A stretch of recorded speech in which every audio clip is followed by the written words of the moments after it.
Continue ਕਰਦੇ ਹਾਂ ਜੀ। ਅਸੀਂ ਆਰਟੀਕਲ 21 ਦੇ ਤਹਿਤ ਫੰਡਾਮੈਂਟਲ ਰਾਈਟ ਦੇਖ ਰਹੇ ਸੀ, right to life and personal liberty. ਇਸ ਦੇ ਤਹਿਤ ਸਿੱਖਿਆ ਦਾ ਅਧਿਕਾਰ ਹੋਇਆ ਕਿ ਨਾ ਕਿ ਸਾਡੇ ਡਾਇਰੈਕਟਿਵ ਪ੍ਰਿੰਸੀਪਲ ਵਿੱਚ ਇਹ ਗੱਲ ਸੀਗੀ ਕਿ ਸਰਕਾਰ ਨੇ, ਸਟੇਟ ਨੇ, ਰਾਜ ਨੇ 6 ਤੋਂ 14 ਸਾਲ ਦੇ ਬੱਚਿਆਂ ਲਈ, ਜਿਹੜੇ ਛੋਟੇ ਬੱਚੇ ਆ ਉਹਨਾਂ ਨੂੰ ਮੁੱਢਲੀ ਐਜੂਕੇਸ਼ਨ ਦੇਣੀ ਆ। ਹੁਣ ਇਹ ਗੱਲ ਸਰਕਾਰਾਂ ਤੇ ਛੱਡੀ ਗਈ ਸੀ, ਹਨਾ। ਡਾਇਰੈਕਟਿਵ ਪ੍ਰਿੰਸੀਪਲ ਸੀ ਵੀ ਤੁਹਾਡੇ ਪਾਲਿਸੀ ਲਈ, directive principal of state policy, ਤੁਹਾਡੀ ਸਟੇਟ ਦੀ ਪਾਲਿਸੀ ਲਈ ਆਹ ਪ੍ਰਿੰਸੀਪਲ ਆ। ਉਹਦੇ ਵਿੱਚ ਇਹ ਗੱਲ ਲਿਖੀ ਗਈ ਸੀ ਕਿ ਸਰਕਾਰਾਂ ਨੇ ਮੁੱਢਲੀ ਸਿੱਖਿਆ, ਜਿਹੜੇ ਆਪਣੇ ਘੱਟ ਉਮਰ ਦੇ ਬੱਚੇ ਆ, ਜਿਹੜੇ ਛੋਟੇ ਬੱਚੇ ਆ, ਉਹਨਾਂ ਨੂੰ ਮੁੱਢਲੀ ਸਿੱਖਿਆ ਫ੍ਰੀ ਦੇਣੀ ਆ। ਤਾਂ ਇਸ ਦੇ ਤਹਿਤ ਸਰਕਾਰ ਨੇ ਫਿਰ ਨਾ ਬਾਅਦ ਵਿੱਚ ਕਾਨੂੰਨ ਬਣਾ ਲਿਆ। ਤਾਂ ਉਹਨਾਂ ਨੇ ਕੀ ਕੀਤਾ ਕਿ 3 ਗੱਲਾਂ ਐਡ ਕੀਤੀਆਂ ਮੇਜਰ, ਇੱਕ ਫੰਡਾਮੈਂਟਲ ਰਾਈਟ ਐਡ ਕੀਤਾ, ਇੱਕ ਡਾਇਰੈਕਟਿਵ ਪ੍ਰਿੰਸੀਪਲ ਐਡ ਕੀਤਾ ਕਹਿ ਲਓ ਜਾਂ ਕਹਿ ਦਈਏ ਸੋਧਿਆ, ਤੇ ਇੱਕ ਆਪਣਾ ਫੰਡਾਮੈਂਟਲ ਡਿਊਟੀ ਐਡ ਕੀਤੀ। ਫੰਡਾਮੈਂਟਲ ਰਾਈਟ ਵੀ ਐਡ ਕੀਤਾ, ਫੰਡਾਮੈਂਟਲ ਡਿਊਟੀ ਵੀ ਐਡ ਕੀਤੀ ਤੇ ਡਾਇਰੈਕਟਿਵ ਪ੍ਰਿੰਸੀਪਲ ਦੀ ਵਰਡਿੰਗ ਵੀ ਚੇਂਜ ਕੀਤੀ।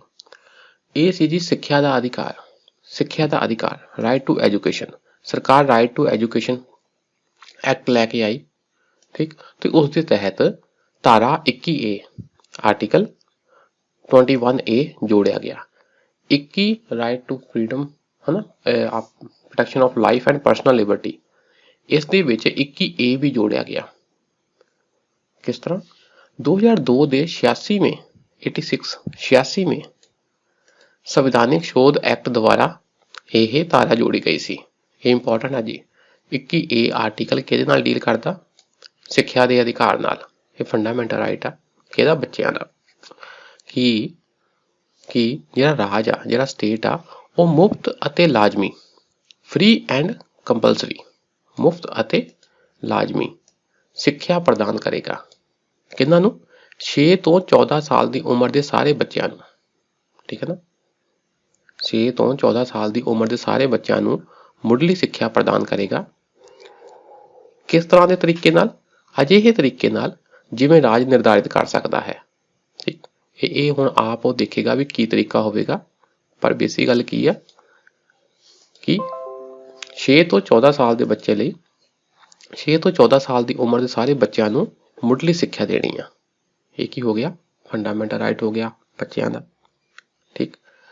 ਹੁਣ ਇਸ ਤੋਂ ਪਹਿਲਾਂ ਜਿਹੜਾ ਸੀ ਨਾ ਆਪਣਾ article 45 directive principal of state policy ਦੇ ਤਹਿਤ ਜਿਹੜਾ ਆਰਟੀਕਲ 45 ਸੀ, ਇਸ ਵਿੱਚ ਪਹਿਲਾਂ ਇਹ ਗੱਲ ਲਿਖੀ ਗਈ ਸੀ ਕਿ ਰਾਜ ਦਾ ਇਹ ਕਰਤੱਵ ਹੋਵੇਗਾ ਵੀ ਰਾਜ ਇਸ ਤਰ੍ਹਾਂ ਕਰੇਗਾ, ਕੀ ਕਰੇਗਾ ਕਿ ਉਹ ਬੱਚਿਆਂ ਲਈ ਮੁਫਤ ਅਤੇ ਲਾਜ਼ਮੀ ਸਿੱਖਿਆ ਦਾ ਪ੍ਰਬੰਧ ਕਰੇ, ਬੱਚਿਆਂ ਲਈ ਫ੍ਰੀ ਐਂਡ ਕੰਪਲਸਰੀ ਐਜੂਕੇਸ਼ਨ ਦਾ ਪ੍ਰਬੰਧ ਕਰੇ। ਇਹ ਗੱਲ ਸਾਡੇ ਡਾਇਰੈਕਟਿਵ ਪ੍ਰਿੰਸੀਪਲ ਵਿੱਚ ਲਿਖੀ ਗਈ ਸੀ। ਫਿਰ ਇਸੇ ਗੱਲ ਨੂੰ ਫਿਰ ਅਮਲੀ ਜਾਮਾ ਪਹਿਨਾਉਂਦੇ ਹੋਏ ਰਾਈਟ ਟੂ ਐਜੂਕੇਸ਼ਨ ਐਕਟ ਲੈ ਕੇ ਆਈ ਸਰਕਾਰ। ਕਿਸ ਤਰ੍ਹਾਂ? 86th ਅਮੈਂਡਮੈਂਟ ਦੇ ਦੁਆਰਾ। ਇਹ ਪ੍ਰਸ਼ਨ ਪੁੱਛਿਆ ਜਾ ਸਕਦਾ, ਸੰਵਿਧਾਨ ਦੀ 86ਵੀਂ ਅਮੈਂਡਮੈਂਟ ਸੋਧ ਕਿਸ ਦੇ ਨਾਲ ਸੰਬੰਧਿਤ ਹੈ? ਉਹ ਰਾਈਟ ਟੂ ਐਜੂਕੇਸ਼ਨ ਨਾਲ ਸੰਬੰਧਿਤ ਹੈ, ਠੀਕ ਹੈ ਜੀ। ਇਹ ਗੱਲ ਯਾਦ ਰੱਖਣੀ ਤੁਸੀਂ। ਅੱਛਾ, ਹੁਣ ਕੀ ਆ ਕਿ ਡਾਇਰੈਕਟਿਵ ਪ੍ਰਿੰਸੀਪਲ 'ਚ ਲਿਖਿਆ ਸੀ, ਉਸ ਨੂੰ ਲਾਗੂ ਕੀਤਾ ਗਿਆ, ਸਰਕਾਰ ਐਕਟ ਲੈ ਕੇ ਆਈ ਤੇ ਉਸ ਦੇ ਤਹਿਤ ਇੱਕ ਫੰਡਾਮੈਂਟਲ ਰਾਈਟ ਹੋਰ ਐਡ ਕਰਤਾ, ਕਿਹੜਾ? ਅੰਡਰ ਆਰਟੀਕਲ 21A ਦੇ ਤਹਿਤ। ਅੱਛਾ ਜੀ, ਇਸ 86ਵੀਂ ਸੰਵਿਧਾਨਿਕ ਸੋਧ ਨੇ ਧਾਰਾ 45 ਦੇ ਵਿਸ਼ੇ ਨੂੰ ਬਦਲ ਦਿੱਤਾ। ਜਿਹੜਾ ਆਰਟੀਕਲ 45 ਵਿੱਚ ਕੀ ਲਿਖਿਆ ਸੀ? ਫ੍ਰੀ ਐਂਡ ਕੰਪਲਸਰੀ ਐਜੂਕੇਸ਼ਨ, ਹਨਾ, ਮੁਫਤ ਅਤੇ ਲਾਜ਼ਮੀ ਸਿੱਖਿਆ। ਹੁਣ ਇਸ ਡਾਇਰੈਕਟਿਵ ਪ੍ਰਿੰਸੀਪਲ ਵਿੱਚ ਵੀ ਸੋਧ ਹੋ ਗਿਆ, ਆਰਟੀਕਲ 45 ਵਿੱਚ ਵੀ ਸੋਧ ਹੋ ਗਿਆ। ਹੁਣ ਕੀ ਲਿਖਿਆ ਗਿਆ ਆ? ਰਾਜ ਸਾਰੇ ਬੱਚਿਆਂ ਲਈ ਸ਼ੁਰੂਆਤੀ ਬਚਪਨ ਦੀ ਦੇਖਭਾਲ ਅਤੇ ਸਿੱਖਿਆ ਪ੍ਰਦਾਨ ਕਰਨ ਦੀ ਕੋਸ਼ਿਸ਼ ਕਰੇਗਾ ਜਦੋਂ ਤੱਕ ਉਹ 6 ਸਾਲ ਦੀ ਉਮਰ ਪੂਰੀ ਨਹੀਂ ਕਰ ਲੈਂਦੇ। ਦੇਖੋ, ਪਹਿਲਾਂ ਗੱਲ ਸੀਗੀ ਕਿ ਸਿਰਫ ਸਿੱਖਿਆ ਦੀ ਗੱਲ ਹੋਈ ਸੀ, ਡਾਇਰੈਕਟਿਵ ਪ੍ਰਿੰਸੀਪਲ ਵਿੱਚ। ਹੁਣ ਕੀ ਆ ਉਹਦੇ ਵਿੱਚ ਇਹ ਵੀ ਐਡ ਕਰਤਾ, ਇਹ ਵੀ ਜੋੜਤਾ ਕਿ ਜਿਹੜਾ ਸ਼ੁਰੂਆਤੀ ਬਚਪਨ ਆ ਨਾ, 6 ਸਾਲ ਦੀ ਉਮਰ ਤੱਕ ਦਾ, ਉਸ ਦੇ ਦੌਰਾਨ ਉਹ ਬੱਚੇ ਦੀ ਦੇਖਭਾਲ ਕਰਨੀ ਤੇ ਸਿੱਖਿਆ ਦੇਣੀ। 6 ਤੋਂ 14 ਸਾਲ ਦੀ ਗੱਲ ਤਾਂ ਚਲੋ ਹੋ ਗਈ। ਹੁਣ ਗੱਲ ਆਉਂਦੀ ਆ 6 ਸਾਲ ਦੀ ਉਮਰ ਤੱਕ ਦੇ ਬੱਚੇ ਨੂੰ ਵੀ ਦੇਖਭਾਲ ਕਰਨੀ, ਉਹਦੀ ਕੇਅਰ ਕਰਨੀ, ਤਾਂ ਉਹਨੂੰ ਬੁਨਿਆਦੀ ਸਿੱਖਿਆ ਦੇਣੀ। Basic education. ਜਿਹੜਾ ਕਰੈਚ ਆ ਹੁੰਦੀ ਨਹੀਂ ਆਪਣੀ ਆਂਗਣਵਾੜੀ ਕੀ ਕਹਿੰਦੇ ਉਹਨੂੰ, ਛੋਟੇ ਬੱਚਿਆਂ ਦਾ ਸਕੂਲ ਹੁੰਦਾ ਜਿੱਦਾਂ, ਉੱਦਾਂ ਉਸ ਹਿਸਾਬ ਨਾਲ ਛੋਟੇ ਬੱਚਿਆਂ ਨੂੰ ਵੀ 6 ਸਾਲ ਤੱਕ ਦੇ ਬੱਚਿਆਂ ਨੂੰ ਵੀ ਦੇਖਭਾਲ ਕਰਨੀ, ਉਹਨਾਂ ਦੀ ਕੇਅਰ ਕਰਨੀ ਤੇ ਉਹਨਾਂ ਨੂੰ ਸਿੱਖਿਆ ਦੇਣੀ। ਇਹ ਗੱਲ ਇੰਪੋਰਟੈਂਟ ਹੈ, ਯਾਦ ਰੱਖਿਓ। ਅੱਗੇ ਫਿਰ ਪੜਾਂਗੇ ਅਸੀਂ। ਇਹ ਡਾਇਰੈਕਟਿਵ ਪ੍ਰਿੰਸੀਪਲ ਵਿੱਚ ਚੇਂਜ ਕਰਤਾ। ਪਹਿਲਾਂ ਡਾਇਰੈਕਟਿਵ ਪ੍ਰਿੰਸੀਪਲ ਦੇ ਵਿੱਚ ਦੇਖੋ ਕੀ ਸੀਗਾ। ਪਹਿਲਾਂ ਸਿਰਫ ਇਹ ਸੀਗਾ ਕਿ ਰਾਜ ਨੇ ਬੱਚਿਆਂ ਲਈ ਮੁਫਤ ਅਤੇ ਲਾਜ਼ਮੀ ਸਿੱਖਿਆ ਦਾ ਪ੍ਰਬੰਧ ਕਰਨਾ। ਪਹਿਲਾਂ ਸਿੱਖਿਆ ਦੀ ਗੱਲ ਸੀ। ਹੁਣ ਗੱਲ ਆਉਂਦੀ ਆ ਕਿ 6 ਸਾਲ ਤੱਕ ਦੇ ਬੱਚੇ ਦੀ ਕੇਅਰ ਵੀ ਕਰਨੀ ਆ, ਉਹਦੀ ਦੇਖਭਾਲ ਵੀ ਕਰਨੀ ਆ। ਠੀਕ ਹੈ, ਅੱਗੇ ਪੜ੍ਹਦੇ ਆ ਜੀ। ਆਰਟੀਕਲ 51A ਦੇ ਤਹਿਤ ਆਪਾਂ ਗੱਲ ਕੀਤੀ ਕਿ ਫੰਡਾਮੈਂਟਲ ਰਾਈਟ ਐਡ ਹੋਇਆ, ਰਾਈਟ ਟੂ ਐਜੂਕੇਸ਼ਨ ਨਾਲ ਡਾਇਰੈਕਟਿਵ ਪ੍ਰਿੰਸੀਪਲ ਐਡ ਹੋਇਆ ਤੇ ਫੰਡਾਮੈਂਟਲ ਡਿਊਟੀ ਵੀ ਐਡ ਹੋਈ। ਫੰਡਾਮੈਂਟਲ ਡਿਊਟੀ ਕਿਹਦੀ ਐਡ ਹੋਈ? ਆਰਟੀਕਲ 51A ਦੇ ਤਹਿਤ ਇੱਕ ਨਵਾਂ ਬੁਨਿਆਦੀ ਫਰਜ਼ ਵੀ ਜੋੜਿਆ ਗਿਆ ਸੀ। ਸਾਨੂੰ ਪਤਾ ਕਿ 51A ਆਰਟੀਕਲ ਵਿੱਚ 10 ਫੰਡਾਮੈਂਟਲ ਡਿਊਟੀਜ਼ ਆ ਨਾਗਰਿਕਾਂ ਦੀਆਂ। ਹੁਣ ਕੀ ਆ, 86ਵੇਂ ਸੰਸ਼ੋਧਨ ਦੁਆਰਾ ਇੱਕ ਡਿਊਟੀ ਵੀ ਜੋੜਤੀ ਨਾਗਰਿਕਾਂ ਦੀ। ਹੁਣ ਕਿੰਨੀਆਂ ਡਿਊਟੀਆਂ ਹੋ ਗਈਆਂ? 11। ਭਾਰਤ ਦੇ ਹਰੇਕ ਨਾਗਰਿਕ ਦਾ ਇਹ ਫਰਜ਼ ਹੋਵੇਗਾ ਕਿ ਹੁਣ ਨਾਗਰਿਕ ਦਾ ਇਹ ਵੀ ਡਿਊਟੀ ਆ ਕਿ ਉਹ ਆਪਣੇ ਬੱਚਿਆਂ ਨੂੰ ਐਜੂਕੇਸ਼ਨ ਦੇਵੇ, ਕਿ ਉਹ 6 ਤੋਂ 14 ਸਾਲ ਦੀ ਉਮਰ ਦੇ ਆਪਣੇ ਬੱਚੇ ਜਾਂ ਵਾਰਡ ਨੂੰ, ਵਾਰਡ ਹੁੰਦਾ ਜੀ ਉਹ ਬੱਚਾ ਜਿਹਦੀ ਤੁਸੀਂ ਦੇਖਭਾਲ ਕਰਦੇ ਪਏ ਆ, ਜਿਹਦੀ ਜ਼ਿੰਮੇਵਾਰੀ ਤੁਹਾਡੇ ਉੱਤੇ ਆ, ਚਾਹੇ ਤੁਸੀਂ ਬਾਇਓਲੋਜੀਕਲੀ ਉਹਦੇ ਪੇਰੈਂਟ ਨਹੀਂ ਹੋ, ਪਰ ਉਹ ਕੀ ਆ ਕਿ ਤੁਹਾਡੀ ਸਰਪ੍ਰਸਤੀ ਹੇਠ ਪਲ ਰਿਹਾ ਆ। ਜੇ ਉਹ ਤੁਹਾਡੀ ਸਰਪ੍ਰਸਤੀ ਹੇਠ ਆ, ਉਹਦੀ ਦੇਖਭਾਲ ਕਰਨ ਦੀ ਜ਼ਿੰਮੇਵਾਰੀ ਜੇ ਤੁਹਾਡੇ ਹੱਥ ਵਿੱਚ ਹੈ ਤਾਂ ਫਿਰ ਵੀ ਤੁਹਾਡਾ ਇਹ ਡਿਊਟੀ ਹੋਵੇਗੀ ਕਿ ਤੁਸੀਂ ਕੀ ਕਰਨਾ, ਉਹਨਾਂ ਨੂੰ ਸਿੱਖਿਆ ਦੇ ਮੌਕੇ ਪ੍ਰਦਾਨ ਕਰਨਾ। ਭਾਰਤ ਦੇ ਹਰੇਕ ਨਾਗਰਿਕ ਦਾ ਇਹ ਫਰਜ਼ ਹੋਵੇਗਾ ਕਿ ਉਹ 6 ਤੋਂ 14 ਸਾਲ ਦੀ ਉਮਰ ਦੇ ਆਪਣੇ ਬੱਚੇ ਜਾਂ ਵਾਰਡ ਨੂੰ, ਵਾਰਡ ਹੁੰਦਾ ਅਜਿਹਾ ਬੱਚਾ ਜਿਹਦੀ ਦੇਖਭਾਲ ਕਰਨ ਦੀ ਜ਼ਿੰਮੇਵਾਰੀ ਤੁਹਾਡੇ ਉੱਤੇ ਆ, ਚਾਹੇ ਤੁਸੀਂ ਉਹਦੇ ਬਾਇਓਲੋਜੀਕਲ, ਚਾਹੇ ਤੁਸੀਂ ਉਹਦੇ ਮਾਤਾ ਪਿਤਾ ਨਹੀਂ ਹੋ, ਕਿ ਉਹਨਾਂ ਨੂੰ ਸਿੱਖਿਆ ਦੇ ਮੌਕੇ ਪ੍ਰਦਾਨ ਕਰੇ। ਠੀਕ ਹੈ ਜੀ। ਧਾਰਾ 21A ਨੂੰ ਲਾਗੂ ਕਰਨ ਲਈ ਸੰਸਦ ਨੇ ਬੱਚਿਆਂ ਦਾ ਮੁਫਤ ਅਤੇ ਲਾਜ਼ਮੀ ਸਿੱਖਿਆ ਦਾ ਅਧਿਕਾਰ, ਹਨਾ, right to education RTE act 2009 ਲਾਗੂ ਕੀਤਾ। ਠੀਕ ਹੈ ਨਾ। ਸਰਕਾਰ ਨੇ ਕਿਹਾ ਵੀ ਤੁਹਾਡਾ ਦੇਖੋ 86ਵੀਂ ਸੰਸ਼ੋਧਨ ਦੁਆਰਾ ਇਹ 3 ਚੀਜ਼ਾਂ ਚੇਂਜ ਕਰਤੀਆਂ। ਫੰਡਾਮੈਂਟਲ ਰਾਈਟ ਐਡ ਕਰਤਾ, ਡਾਇਰੈਕਟਿਵ ਪ੍ਰਿੰਸੀਪਲ ਵਿੱਚ ਚੇਂਜ ਕਰਤੀ, ਫੰਡਾਮੈਂਟਲ ਡਿਊਟੀ ਵਿੱਚ ਵੀ ਚੇਂਜ ਕਰਤੀ, ਇੱਕ ਫੰਡਾਮੈਂਟਲ ਡਿਊਟੀ ਐਡ ਕਰਤੀ। ਹੁਣ ਇਸ ਫੰਡਾਮੈਂਟਲ ਡਿਊਟੀ ਨੂੰ ਅਮਲੀ ਜਾਮਾ ਪਹਿਨਾਉਣ ਲਈ ਰਾਈਟ ਟੂ ਐਜੂਕੇਸ਼ਨ ਆਇਆ, ਸਿੱਖਿਆ ਦਾ ਅਧਿਕਾਰ ਐਕਟ ਆਇਆ 2009, ਸਿੱਖਿਆ ਦਾ ਅਧਿਕਾਰ act RTE right to education. ਠੀਕ ਹੈ ਜੀ। ਇਹ ਗੱਲ ਹੋ ਗਈ ਜੀ ਹੁਣ ਸਾਡੀ ਆਰਟੀਕਲ 21 ਦੀ, ਇੱਥੇ ਤੱਕ। ਹੁਣ ਆਪਾਂ ਗੱਲ ਕਰਾਂਗੇ article 22 the. Article 22 the protection against arrest and detention. ਠੀਕ, ਤੁਹਾਨੂੰ ਅਰੈਸਟ ਕਰਨਾ ਤੇ ਤੁਹਾਨੂੰ ਕੈਦ ਕਰਨਾ, ਇਹਦੇ ਖਿਲਾਫ ਤੁਹਾਨੂੰ ਪ੍ਰੋਟੈਕਸ਼ਨ ਹੈ, ਪ੍ਰੋਟੈਕਸ਼ਨ ਹਾਸਲ ਹੈ ਅੰਡਰ ਆਰਟੀਕਲ 22। ਠੀਕ ਹੈ। ਇਹ ਆਰਟੀਕਲ ਗ੍ਰਿਫਤਾਰ ਜਾਂ ਨਜ਼ਰਬੰਦ ਕਹਿ ਲਓ ਜਾਂ ਕੈਦ ਕਹਿ ਲਓ, ਸੇਮ ਜੀ ਗੱਲ ਆ। ਕਿਸੇ ਨੂੰ ਗ੍ਰਿਫਤਾਰ ਕਰ ਲਿਆ ਜਾਂ ਉਸਨੂੰ ਕੈਦ ਕੀਤਾ, ਉਹਦੇ ਵੀ ਕੁਝ ਸੁਰੱਖਿਆਵਾਂ ਹਨ। ਇਸ ਆਰਟੀਕਲ ਤਹਿਤ ਇਹਨਾਂ ਵਿਅਕਤੀਆਂ ਨੂੰ ਵੀ ਸੁਰੱਖਿਆ ਪ੍ਰਦਾਨ ਕੀਤੀ ਗਈ ਹੈ। ਅੱਛਾ ਜੀ, ਪਹਿਲਾਂ ਨਾ ਆਪਾਂ ਪੜ੍ਹ ਲਈਏ ਨਜ਼ਰਬੰਦੀ ਦੀਆਂ ਕਿਸਮਾਂ। ਜਦੋਂ ਅਸੀਂ ਕਿਸੇ ਨੂੰ ਕੈਦ ਕਰਦੇ ਆ ਨਾ, ਤਾਂ ਮੇਨ 2 ਤਰ੍ਹਾਂ ਦੀ ਕੈਦ ਹੁੰਦੀ ਆ। ਇੱਕ ਹੁੰਦੀ ਹੈ ਜੀ ਪਿਊਨਿਟਿਵ, ਮਤਲਬ ਸਜ਼ਾਤਮਕ, ਪਿਊਨਿਟਿਵ ਡਿਟੈਂਸ਼ਨ, ਸਜ਼ਾਤਮਕ ਨਜ਼ਰਬੰਦੀ, ਮਤਲਬ ਕਿਸੇ ਬੰਦੇ ਨੇ ਕੁਛ ਅਪਰਾਧ ਕੀਤਾ ਤੇ ਉਸ ਅਪਰਾਧ ਦੀ ਉਹਨੂੰ ਸਜ਼ਾ ਦੇ ਰੂਪ ਵਿੱਚ ਉਹਨੂੰ ਕੈਦ ਹੋ ਗਈ, ਉਹਨੂੰ ਕਹਿੰਦੇ ਜੀ ਪਿਊਨਿਟਿਵ ਡਿਟੈਂਸ਼ਨ। ਕਿਸੇ ਵਿਅਕਤੀ ਨੂੰ ਅਦਾਲਤ ਵਿੱਚ ਉਸਦੇ ਮੁਕੱਦਮੇ ਅਤੇ ਦੋਸ਼ੀ ਠਹਿਰਾਏ ਜਾਣ ਤੋਂ ਬਾਅਦ ਉਸਦੇ ਖਿਲਾਫ ਮੁਕੱਦਮਾ ਚੱਲਿਆ ਤੇ ਉਸਨੂੰ ਦੋਸ਼ੀ ਠਹਿਰਾਇਆ ਗਿਆ, ਹਾਂ ਵੀ ਇਸਨੇ ਕ੍ਰਾਈਮ ਕੀਤਾ ਸੀ, ਫਿਰ ਉਸਨੂੰ ਸਜ਼ਾ ਦੇਣਾ, ਉਹਨੂੰ ਕਹਿੰਦੇ ਜੀ ਪਿਊਨਿਟਿਵ ਡਿਟੈਂਸ਼ਨ, ਸਜ਼ਾਤਮਕ ਨਜ਼ਰਬੰਦੀ। ਹਾਂ ਵੀ ਇਸ ਬੰਦੇ ਨੇ ਅਪਰਾਧ ਕੀਤਾ ਸੀ ਅਤੇ ਉਹ ਸਾਬਿਤ ਵੀ ਹੋ ਗਿਆ, ਇਸ ਲਈ ਇਹਨੂੰ ਕੈਦ ਦੀ ਸਜ਼ਾ ਹੋਈ ਹੈ। ਦੂਸਰਾ ਹੈ ਜੀ ਰੋਕਥਾਮਕ ਨਜ਼ਰਬੰਦੀ, ਮੀਨ ਪ੍ਰੀਵੈਂਟਿਵ ਡਿਟੈਂਸ਼ਨ। ਇਸ ਵਿੱਚ ਕੀ ਆ ਕਿ ਇਹ ਜ਼ਰੂਰੀ ਨਹੀਂ ਵੀ ਤੁਹਾਡੇ ਉੱਤੇ ਕੋਈ ਦੋਸ਼ ਤੈਅ ਹੋਇਆ, ਕੁਝ ਦੋਸ਼ ਸਿੱਧ ਹੋਇਆ, ਅਸੀਂ ਪ੍ਰੀਵੈਂਸ਼ਨ ਦੇ ਤੌਰ ਤੇ ਵੀ ਤੁਹਾਨੂੰ ਕਿਸੇ ਬੰਦੇ ਨੂੰ ਜੇਲ੍ਹ ਵਿੱਚ ਪਾ ਸਕਦੇ ਹਾਂ, ਕੈਦ ਕਰ ਸਕਦੇ ਹਾਂ। ਕਿਸੇ ਵਿਅਕਤੀ ਨੂੰ ਅਦਾਲਤ ਦੁਆਰਾ ਉਸ ਦੇ ਮੁਕੱਦਮੇ ਅਤੇ ਦੋਸ਼ੀ ਠਹਿਰਾਏ ਬਿਨਾਂ ਮੁਕੱਦਮਾ ਚਲਾਏ, ਬਿਨਾਂ ਉਹਨੂੰ ਦੋਸ਼ੀ ਠਹਿਰਾਏ ਉਸ ਦੀ ਨਜ਼ਰਬੰਦੀ ਕੀਤੀ ਜਾ ਸਕਦੀ ਹੈ ਅੰਡਰ ਪ੍ਰੀਵੈਂਟਿਵ ਡਿਟੈਂਸ਼ਨ। ਵੀ ਜੇ ਸਟੇਟ ਨੂੰ ਲੱਗਦਾ ਆ ਕਿ ਸਾਨੂੰ ਇਸ ਬੰਦੇ ਤੋਂ ਖਤਰਾ ਆ, ਤਾਂ ਜ਼ਰੂਰੀ ਨਹੀਂ ਕਿ ਉਸਨੇ ਕ੍ਰਾਈਮ ਕੀਤਾ, ਬਿਨਾਂ ਕ੍ਰਾਈਮ ਕੀਤੇ ਤੋਂ ਹੀ, ਬਿਨਾਂ ਕ੍ਰਾਈਮ ਸਿੱਧ ਕੀਤੇ ਤੋਂ ਵੀ उसनूं कैद किया जा सकता है, उन्होंने कहते जी प्रिवेंटिव डिटेंशन। ठीक है जी, ये कंसैप्ट दो क्लीयर हो गए। अच्छा जी, ये सिर्फ एक सावधानी उपाय है।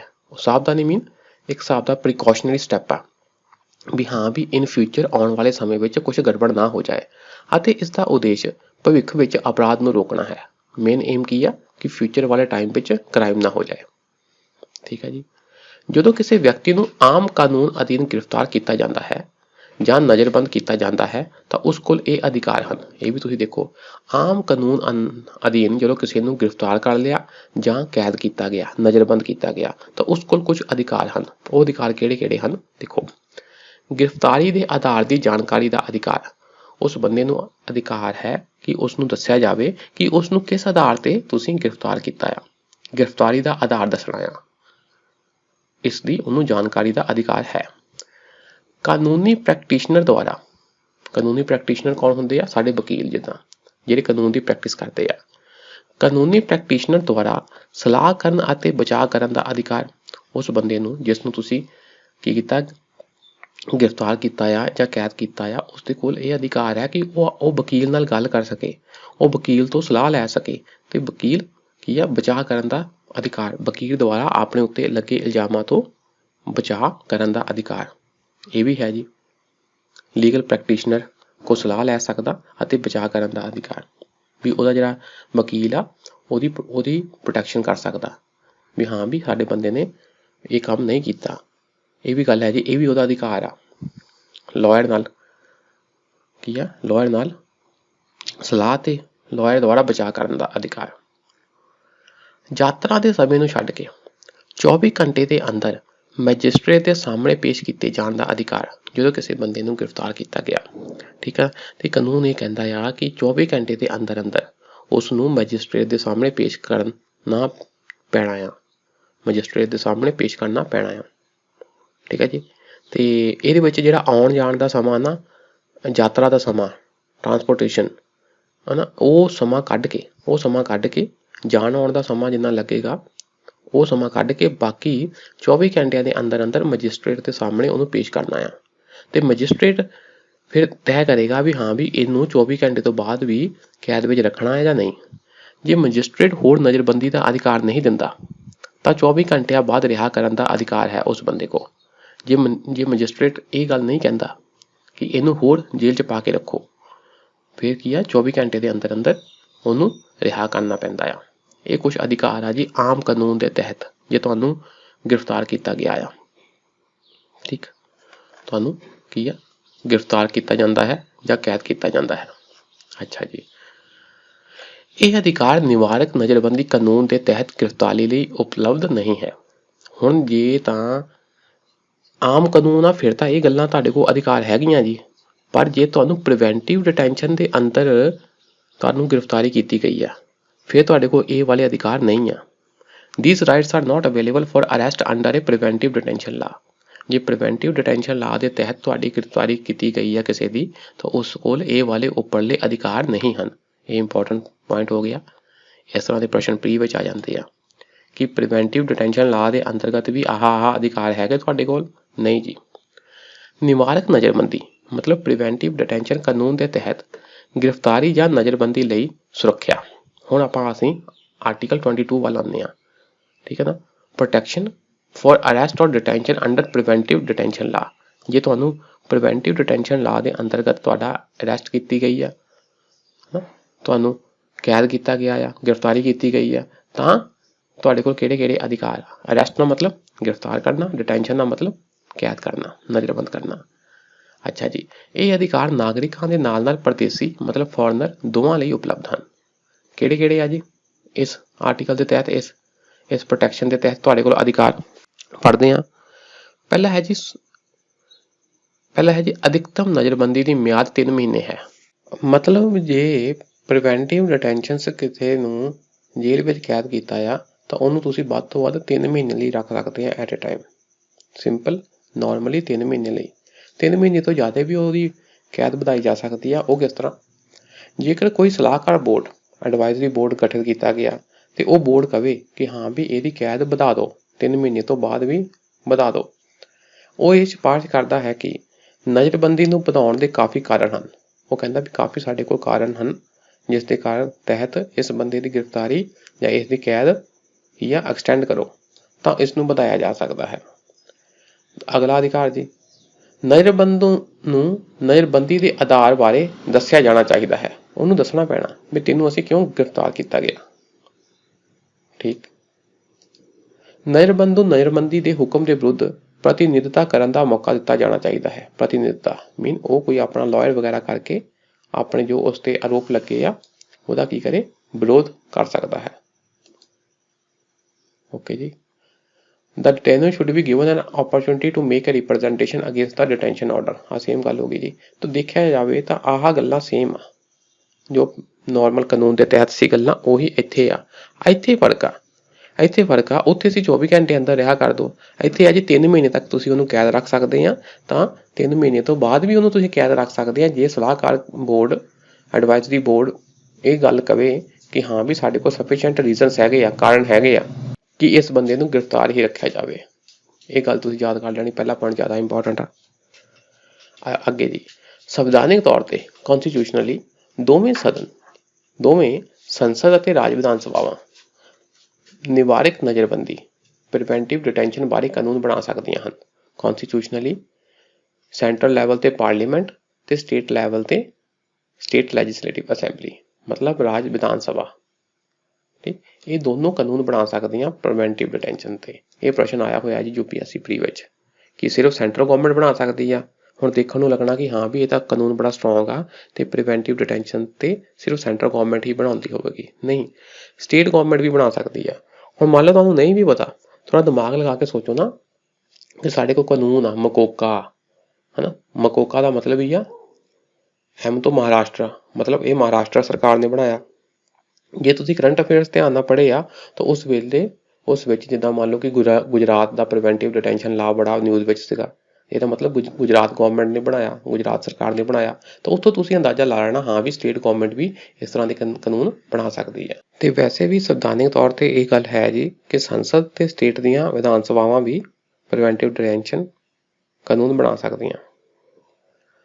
ਸੰਵਿਧਾਨ ਨੇ ਸੰਸਦ ਅਤੇ ਰਾਜ ਵਿਧਾਨ ਸਭਾਵਾਂ ਵਿਚਕਾਰ ਨਿਵਾਰਕ ਨਜ਼ਰਬੰਦੀ ਦੇ ਸੰਬੰਧ ਵਿੱਚ ਕਾਨੂੰਨ ਬਣਾਉਣ ਲਈ ਵਿਧਾਨਕ ਸ਼ਕਤੀ, ਵਿਧਾਨਕ ਮਤਲਬ ਲੈਜਿਸਲੇਟਿਵ ਪਾਵਰ, ਇਸ ਨੂੰ ਵਿਸ਼ਾ ਵਸਤੂ ਜਿਹੜੀ ਹੈ ਇਹਦੀ ਸਬਜੈਕਟ ਮੈਟਰ ਆ ਉਹਨੂੰ ਵੰਡਿਆ ਹੋਇਆ ਆ। ਸੰਵਿਧਾਨ ਨੇ ਦੱਸਿਆ ਵੀ ਹਾਂ ਵੀ ਆਹ ਸਬਜੈਕਟ ਤੇ ਸੈਂਟਰ ਬਣਾ ਸਕਦੀ ਆ ਕਾਨੂੰਨ ਪ੍ਰੀਵੈਂਟਿਵ ਡਿਟੈਂਸ਼ਨ ਨਾਲ ਸੰਬੰਧਿਤ, ਤੇ ਆਹ ਸਬਜੈਕਟ ਤੇ ਰਾਜ ਦੀਆਂ ਵਿਧਾਨ ਸਭਾਵਾਂ ਬਣਾ ਸਕਦੀਆਂ, ਤੇ ਕੁਝ ਸਬਜੈਕਟ ਤੇ ਦੋਨੋਂ ਬਣਾ ਸਕਦੇ ਆ। ਕੌਨਸਟੀਟਿਊਸ਼ਨਲੀ ਇਹ ਪਾਵਰ ਦੀ ਡਿਵੀਜ਼ਨ ਕੀਤੀ ਹੋਈ ਆ। ਰੱਖਿਆ ਮਤਲਬ ਸਿਕਿਉਰਿਟੀ, ਵਿਦੇਸ਼ ਮਾਮਲਿਆਂ ਫੋਰਨ ਅਫੇਅਰਸ ਅਤੇ ਭਾਰਤ ਦੀ ਸੁਰੱਖਿਆ, ਇਹ ਜਿਹੜੇ ਤਿੰਨ ਆ, ਹਨਾ, ਭਾਰਤ ਦੀ ਸੁਰੱਖਿਆ, ਕੋਈ ਬਾਹਰੋਂ ਅਟੈਕ ਨਾ ਕਰ ਲੈ। ਇਹਨਾਂ ਨਾਲ ਸੰਬੰਧਿਤ ਵਿਸ਼ਿਆਂ ਜਾਂ ਮਸਲਿਆਂ ਲਈ ਸਿਰਫ ਸੰਸਦ ਨੂੰ ਹੀ ਨਿਵਾਰਕ ਨਜ਼ਰਬੰਦੀ ਦਾ ਕਾਨੂੰਨ ਬਣਾਉਣ ਦਾ ਅਧਿਕਾਰ ਹੈ। ਇਹਨਾਂ ਉੱਤੇ ਕੌਣ ਕਾਨੂੰਨ ਬਣਾ ਸਕਦਾ? ਸਿਰਫ ਪਾਰਲੀਮੈਂਟ। ਠੀਕ ਹੈ ਜੀ, ਠੀਕ ਹੈ ਨਾ। ਆਪਣਾ ਸੇਫਟੀ, ਸਿਕਿਉਰਿਟੀ, ਫੋਰਨ ਅਫੇਅਰਸ, ਇਹਨਾਂ ਸਾਰੇ ਨਾਲ ਸੰਬੰਧਿਤ ਸਿਰਫ ਸੈਂਟਰ ਤੇ ਸੰਸਦ ਹੀ ਕਾਨੂੰਨ ਬਣਾ ਸਕਦਾ ਪ੍ਰੀਵੈਂਟਿਵ ਡਿਟੈਂਸ਼ਨ ਨਾਲ ਸੰਬੰਧਿਤ। ਕਿਸੇ ਰਾਜ ਦੀ ਸੁਰੱਖਿਆ, ਜਨਤਕ ਵਿਵਸਥਾ ਦੀ ਸਾਂਭ ਸੰਭਾਲ ਦਾ ਮੇਨਟੇਨੈਂਸ ਆਫ ਪਬਲਿਕ ਆਰਡਰ ਅਤੇ ਜ਼ਰੂਰੀ ਸਪਲਾਈ ਅਤੇ ਸੇਵਾਵਾਂ ਦੀ ਸਾਂਭ ਸੰਭਾਲ, ਕੁਝ ਚੀਜ਼ ਜਿਹੜੀਆਂ ਹੈ ਉਹਨਾਂ ਦੀ ਸਪਲਾਈ ਕਰਨੀ ਬਹੁਤ ਜ਼ਰੂਰੀ ਆ। ਆਮ ਜਨਤਾ ਲਈ ਸਪਲਾਈ ਕਰਨ ਲਈ ਉਹ ਚੀਜ਼ਾਂ ਬਹੁਤ ਜ਼ਰੂਰੀ ਆ। ਜਿੱਦਾਂ ਮੰਨ ਲਓ ਕਿ ਤੁਸੀਂ ਕਹਿ ਲਓ ਕਿ ਕੁਕਿੰਗ ਆਇਲ ਹੋ ਗਿਆ, ਜਾਂ ਆਪਾਂ ਕਹਿ ਲਈਏ ਕਿ ਅਨਾਜ ਹੋ ਗਿਆ, ਚੀਨੀ ਹੋ ਗਈ, ਠੀਕ, ਜਾਂ ਕੋਈ ਹੋਰ ਸਾਡੀਆਂ ਸਰਵਿਸਿਸ ਜਿਹੜੀਆਂ ਕਿ ਆਮ ਜਨਤਾ ਲਈ ਬਹੁਤ ਜ਼ਰੂਰੀ ਆ। ਜੇ ਉਹਨਾਂ ਵਿੱਚ ਵਾਧਾ ਆਉਂਦੀ ਆ ਤਾਂ ਫਿਰ ਸੈਂਟਰ ਤੇ ਸਟੇਟ ਦੋਨੋਂ ਕਾਨੂੰਨ ਬਣਾ ਸਕਦੇ ਆ ਇਸ ਵਿਸ਼ੇ ਨਾਲ ਸੰਬੰਧਿਤ। ਇਹਨੂੰ ਦੁਬਾਰਾ ਪੜ੍ਹ ਲਈਏ। ਕਿਸੇ ਰਾਜ ਦੀ ਸੁਰੱਖਿਆ, ਸਟੇਟ ਦੀ ਸਿਕਿਉਰਿਟੀ, ਜਨਤਕ ਵਿਵਸਥਾ ਦੀ ਸਾਂਭ ਸੰਭਾਲ ਮੀਨ ਪਬਲਿਕ ਆਰਡਰ ਮੇਨਟੇਨ ਰਵੇ, ਠੀਕ, ਪਬਲਿਕ ਆਰਡਰ ਮੇਨਟੇਨ ਰਵੇ, ਆਮ ਜਨਜੀਵਨ ਅਸਤ ਵਿਅਸਤ ਨਾ ਹੋਵੇ, ਤੇ ਕੁਝ ਇਸ ਤਰ੍ਹਾਂ ਦੀਆਂ ਵਸਤੂਆਂ ਜਿਨ੍ਹਾਂ ਦੀ ਸਪਲਾਈ ਕਰਨੀ ਜ਼ਰੂਰੀ ਆ, ਜਾਂ ਕੁਝ ਇਸ ਤਰ੍ਹਾਂ ਸੇਵਾਵਾਂ ਜਿਨ੍ਹਾਂ ਦੀ ਸਾਂਭ ਸੰਭਾਲ ਬਹੁਤ ਜ਼ਰੂਰੀ ਆ, ਜਿਸ ਤਰ੍ਹਾਂ ਵਾਟਰ ਸਪਲਾਈ ਹੋ ਗਈ, ਠੀਕ। ਤੇ ਇਹਨਾਂ ਦੇ ਨਾਲ ਸੰਬੰਧਿਤ ਵਿਸ਼ਿਆਂ ਲਈ ਸੰਸਦ ਅਤੇ ਰਾਜ ਵਿਧਾਨ ਸਭਾਵਾਂ ਦੋਵਾਂ ਕੋਲ ਨਿਵਾਰਕ ਨਜ਼ਰਬੰਦੀ ਦਾ ਕਾਨੂੰਨ ਬਣਾਉਣ ਦੀਆਂ ਸਮਕਾਲੀ ਸ਼ਕਤੀਆਂ ਹਨ। ਇਹ ਵਿਸ਼ਿਆਂ ਤੇ ਸੈਂਟਰਲ ਲੈਵਲ ਤੇ ਪਾਰਲੀਮੈਂਟ ਤੇ ਸਟੇਟ ਲੈਵਲ ਤੇ ਰਾਜ ਵਿਧਾਨ ਸਭਾ ਦੋਨੋਂ ਪ੍ਰੀਵੈਂਟਿਵ ਡਿਟੈਂਸ਼ਨ ਨਾਲ ਸੰਬੰਧਿਤ ਕਾਨੂੰਨ ਬਣਾ ਸਕਦੇ ਆ। ਇਹਨਾਂ ਕੋਲ ਕੀ ਆ, ਕਨਕਰੰਟ ਪਾਵਰ ਆ, ਸਮਕਾਲੀ ਸ਼ਕਤੀਆਂ ਹੈ, ਦੋਨੋਂ ਬਣਾ ਸਕਦੇ ਕਾਨੂੰਨ। ਉਹ ਵੀ ਬਣਾ ਸਕਦੀ ਆ ਸੈਂਟਰਲ ਲੈਵਲ ਤੇ ਸੰਸਦ ਤੇ ਸਟੇਟ ਲੈਵਲ ਤੇ ਆਪਣੀ ਰਾਜ ਵਿਧਾਨ ਸਭਾ, ਦੋਨੋਂ ਕਾਨੂੰਨ ਬਣਾ ਸਕਦੀਆਂ ਹਨ।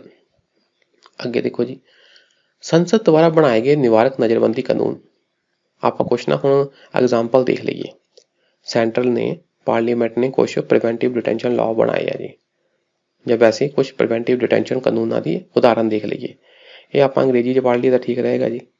ਪ੍ਰੀਵੈਂਟਿਵ ਡਿਟੈਂਸ਼ਨ ਐਕਟ 1950 'ਚ ਬਣਾਤਾ, 1969 ਵਿੱਚ ਐਕਸਪਾਇਰ ਹੋ ਗਿਆ। ਠੀਕ ਹੈ ਜੀ। Maintenance of internal security act MISA 1971 'ਚ ਬਣਾਇਆ, ਫਿਰ 1978 ਵਿੱਚ ਫਿਰ ਉਹਨੂੰ ਰੀਪੀਲ ਕਰਤਾ, ਰੱਦ ਕਰ ਦੇਣਾ। ਠੀਕ ਹੈ ਨਾ, ਰੱਦ ਕਰ ਦੇਣਾ, ਰੀਪੀਲ ਕਰਤਾ। 71 'ਚ ਬਣਾਇਆ ਤੇ 78 'ਚ ਰੱਦ ਕਰਤਾ। ਇਹ ਤੁਸੀਂ ਉੱਤੋਂ ਪੜ੍ਹਨੇ ਆ, ਜ਼ਿਆਦਾ ਡੀਪ ਨਹੀਂ ਜਾਣਾ। Conservation of foreign exchange and prevention of smuggling activities act, ਠੀਕ ਹੈ, ਇਹ 1974 ਵਿੱਚ ਆਇਆ। ਸਮਗਲਿੰਗ ਨਾਲ ਸੰਬੰਧਿਤ ਸੀ ਇਹ। ਨੈਸ਼ਨਲ ਸਿਕਿਉਰਿਟੀ ਐਕਟ ਨਾਸਾ 1980 ਵਿੱਚ ਆਇਆ, ਇੰਪੋਰਟੈਂਟ ਆ। Prevention of black marketing and maintenance of supplies of essential commodities act, ਕਾਲਾ ਬਾਜ਼ਾਰੀ ਨਾ ਹੋਵੇ, ਅਸੈਂਸ਼ੀਅਲ ਕਮੋਡਿਟੀ ਦੀ ਸਪਲਾਈ ਮੇਨਟੇਨ ਰਵੇ, ਉਹਦੇ ਨਾਲ ਸੰਬੰਧਿਤ ਐਕਟ ਲੈ ਕੇ ਆਏ ਸੀ 1980 ਵਿੱਚ। ਟਾਡਾ ਬੜਾ ਫੇਮਸ ਐਕਟ ਰਿਹਾ ਜੀ, TADA. Terrorist and disruptive activities prevention act, ਇਹ ਕੀ ਆ, 1985 ਵਿੱਚ ਆਇਆ ਸੀ, 95 ਵਿੱਚ ਰੱਦ ਕਰਤਾ ਟਾਡਾ। ਇਸ ਹਿਸਾਬ ਨਾਲ ਪੋਟਾ ਸੀ ਇੱਕ ਜੀ, ਪ੍ਰੀਵੈਂਸ਼ਨ ਆਫ ਟੈਰਰਿਜ਼ਮ ਐਕਟ, ਟਾਡਾ, ਪੋਟਾ, ਇਹ ਕੀ ਆ, ਥੋੜੇ ਇਸ ਤਰ੍ਹਾਂ ਦੇ ਕਾਨੂੰਨ ਆ ਜਿਸ ਦੇ ਤਹਿਤ ਸਰਕਾਰ ਕੋਲ ਕਾਫੀ ਪਾਵਰਾਂ ਆ ਜਾਂਦੀਆਂ, ਉਹ ਕਿਸੇ ਨੂੰ ਬਿਨਾਂ ਕਸੂਰ ਸਾਬਿਤ ਕੀਤੇ ਹੀ ਜੇਲ੍ਹ 'ਚ ਪਾ ਸਕਦੀ ਆ। ਇਹ ਕਾਫੀ ਡਰੈਕੋਨੀਅਨ ਲਾਅ ਹੁੰਦੇ ਜੀ।